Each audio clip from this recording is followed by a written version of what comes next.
Hey there, Star Wars Legion folks. So what finally happened this week, we got a glimpse at the Mandalorian Super Commandos. Oh my God! Okay, it's happening.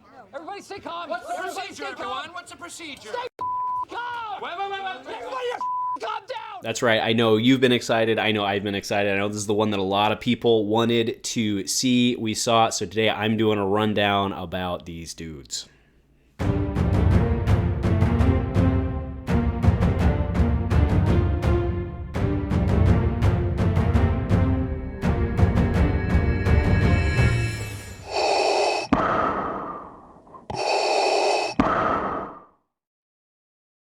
A huge shout out to our channel members for supporting what we do here. If you want to get involved with the channel and the Dice Commando community, please consider joining as a channel member. Remember, these videos are only possible with your support. You can show that support with a like, a subscribe, and by leaving us a comment and sharing your feedback. Community first, and go Commando. Hey there, Star Wars Legion folks. Welcome back to another Lazy Legion Sunday here on Dice Commando. Thanks for tuning in once again. Hoping you're enjoying this over your coffee or whatever it may be on Sunday morning. So yeah, big news this week. Can I just say before we get into this how much I appreciate having articles again, right? I mean, there's not a lot of things that FFG did right, but publishing the articles was something that I did enjoy that they did, instead of trying to have to track all this stuff down on the Twitters and all the other things, right? So I do very much appreciate having articles once again. That's been something I've been missing, so I'm really glad that it's back in kind of that written form where you can kind of, go check it out at your own pace. So let's run through these guys today. Now, I'm not here just to do a survey. I'm here to do review and thoughts as well. So let's just go ahead and put that out there. I've been really excited about these guys to see them. I also been really excited to see the models and all that. So there's a lot of cool stuff going on here. I'm not taking any excitement away. However, my hot take is I think these guys are maybe a little too expensive. Now, I want to clarify that with these guys are really good. Their survivability is really high. Their versatility is really, really high. So there's a lot of good things going on here. That said, these guys are pretty expensive. So I don't know. Let's just see as we go through this, right? So base unit, they've got what you would expect. They have jump 2, right? So jump 2's pretty good, right? For a survivable unit, they can pop in. They've got range 1 to 2. Oh, look, they've got range 1 to 3. That range 1 to 2 at 2 black dice is pretty good. The range 1 to 3 kind of reminds you a little bit of like the ARC Troopers, just a little bit, although, the ARC Troopers kind of have, so these guys are better than ARC Troopers in terms of the dice that they throw out, Defend 1 after you issued an order, gain 1 dodge, and then they have independent aim if they don't have an order, gain an aim. That's pretty hot. Impervious, right, which is going to be relevant for something we talk about here in a minute. Now, they do have surge to block, so we were talking about survivability, speed 3, health 1, though, right? So, that's not too much of a surprise, but the health 1's relevant because if you do lose a unit, that's a big loss, right? Because these guys are 25 points apiece, right? If you really think, 75 for the 3, so they're functionally 25 points apiece. That's a lot for 1, right? It is. So they have all sorts of upgrades, right? It's I don't think it's truly anything, game breaking or anything we wouldn't expect. But yeah. So again, these guys are very versatile. And so let's go into, the MSC himself, just the basic MSC. But he's not basic, right? So he's actually 1 point less, right? We just talked about how they were 25. He's 1 point less because he's 24, but he also has Cash Surge 2. Cash is pretty cool, right? And you're going to be using that primarily for your offenses, right? In this case, because they have Surge 2 defense. So you'll be using your Cash Surge offensively. We also have the Super Commando Gunslinger. Now, he's a range 1 to 2. And he basically brings you 2 extra white dice. He also has Lethal 1. I'm personally not a huge fan of Lethal 1. That said, if you're unleashing because these guys get independent aim 1, right? And if you're unleashing a range 2 attack, in which case you're using this guy, then, now to be clear, he would be able to use the blaster carbine as well at 1 to 3, but you wouldn't be able to get the lethal off of it, right?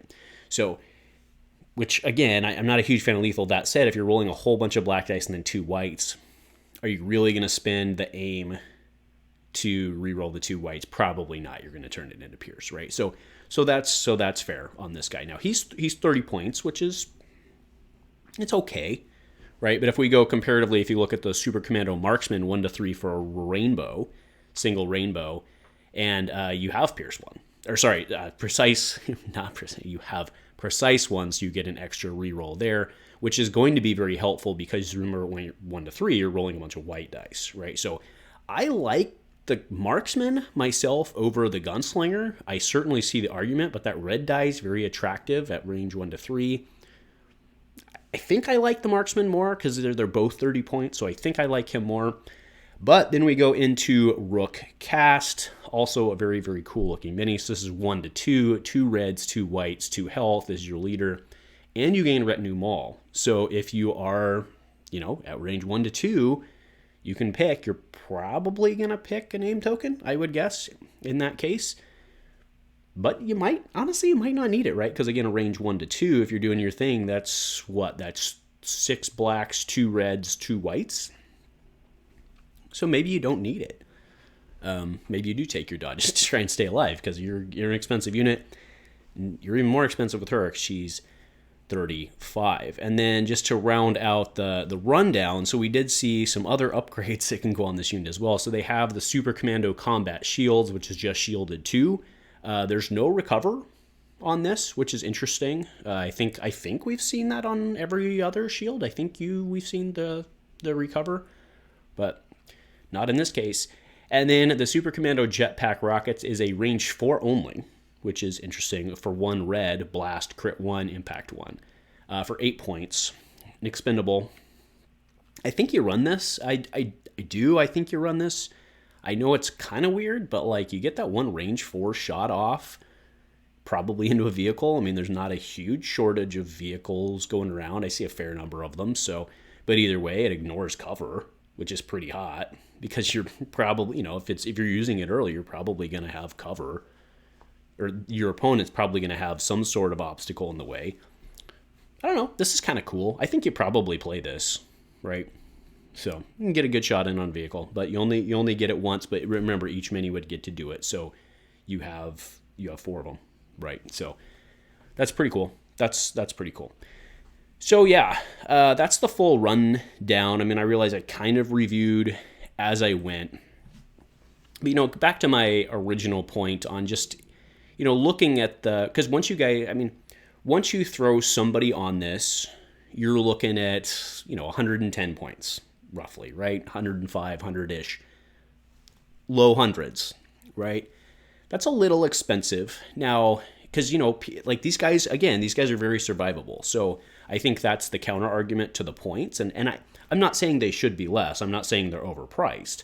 I'm not saying the unit's bad design. That's not what I'm saying here, right? I'm just saying that if you functionally, when I try and build lists, I find that that 120, that's kind of a hard unit to fit in, right? It's kind of the same reason a lot of operatives don't quite work, right? Because they really throw off. You end up with 30 points left over, and you're like, oh, how do I get an extra activation? Well, I go kill this 120 point, turn him into an 80 point, right? And then throw another unit in there. I think that's a problem.